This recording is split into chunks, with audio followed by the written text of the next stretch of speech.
தற்காலத்து உலமாக்கள் சொல்றாங்க, இப்ப இருக்கக்கூடிய அணு ஆயுதங்கள், அந்த ஆயுதங்கள் சக்தியால, கதிர்வீச்சு ரேடியேஷனால தான் அந்த பறவைகள் எல்லாம் செத்து கீழே விழும். இந்த யுத்தம் முடிஞ்சதுக்கு பின்னால் ஸல்லல்லாஹு அலைஹி வஸல்லம் சொன்னாங்க, ஃபத்ஹுல் குஸ்தன்தீனியா, குஸ்தன்தீனியா என்ற நகரம் வெற்றி கொள்ளப்படும். குஸ்தன்தீனியா எங்க இருக்குது? குஸ்தன்தீனியா இப்ப இருக்கக்கூடிய இஸ்தம்புல், துருக்கியுடைய தலைநகரம். சகோதரர்களே, எந்த அளவுக்கு என்றா ஸல்லல்லாஹு அலைஹி வஸல்லம் சொன்னாங்க, சொல்லி காட்டினாங்க அழகான முறையில. நாயகம் ஸல்லல்லாஹு அலைஹி வஸல்லம் முஸ்லிம்களுடைய படை, அதாவது இமாம் மஹ்தியோடு சேர்ந்து அந்த குஸ்தன்தீனியா நகரத்தை முற்றுகையிடுவார்கள், இஸ்தம்புல்லை முற்றுகையிடுவார்கள். அந்த இஸ்தம்புல்லில் ஆயுதத்தையோ வாளையோ பயன்படுத்த மாட்டாங்க.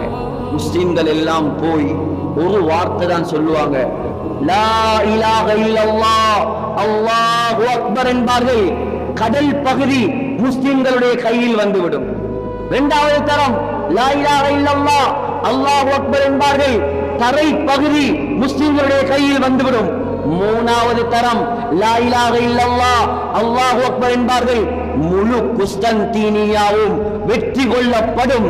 சகோதரர்களே, குஸ்தன்தீனியாவை பிடிச்சதுக்கு பின்னால, துருக்கியை பிடிச்சதுக்கு பின்னால, வகது அல்லகு சுயூஃபஹும் பிஸைத்தூன், முஸ்லிம்கள் எல்லாம் தங்களுடைய ஆயுதங்களை ஜெய்தூன் மரத்தில தொங்க விட்டு கொண்டு, சகோதரர்களே, ரெஸ்ட் எடுத்துக் கொண்டிருப்பார்கள், ஓய்வெடுத்துக் கொண்டிருப்பார்கள். அந்த நேரத்தில் ஒரு செய்தி வரும், தஜ்ஜால் வெளிப்பட்டு விட்டான், தஜ்ஜால் வெளிப்பட்டு விட்டான். சகோதரர்களே, மஹ்தி அலைஹிஸ்ஸலாம் படையை கூட்டிக் கொண்டு டமஸ்கஸை நோக்கி செல்வார். சிரியாவில் இருக்கிற ஒரு பள்ளிவாசல், ஜாமிஉல் உமவி, உமையாக்களுடைய காலத்தில் கட்டப்பட்ட பிரம்மாண்டமான பள்ளிவாசல். அந்த பள்ளியில தான் யஹ்யா அலைஹிஸ்ஸலாத்துடைய ஜனாசா இருக்குது.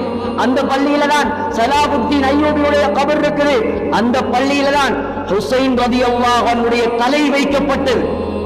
அந்த பள்ளிவாசலுக்கு ஹஜரத் மஹ்தி அலைஹிஸ்ஸலாம் முஸ்லிம்களை எல்லாம் கொண்டு போய் ஒரு தொழுகை நேரம் எல்லாரும் உட்கார்ந்து இருப்பாங்க. அந்த நேரத்தில் தான் அல்லாஹ் ஒரு பெரிய ஒரு அற்புதத்தை நடத்துவான். என்ன அற்புதம்?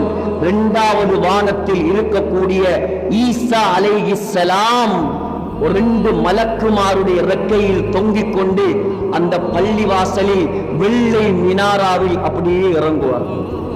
இறங்கின உடனே மஹ்தி அலைஹிஸ்ஸலாம் சொல்லுவார்கள், நீங்கள் தொழுகை நடத்துங்கள். ஈசா அலைஹிஸ்ஸலாம் தொழுகை நடத்த மாட்டார்கள்.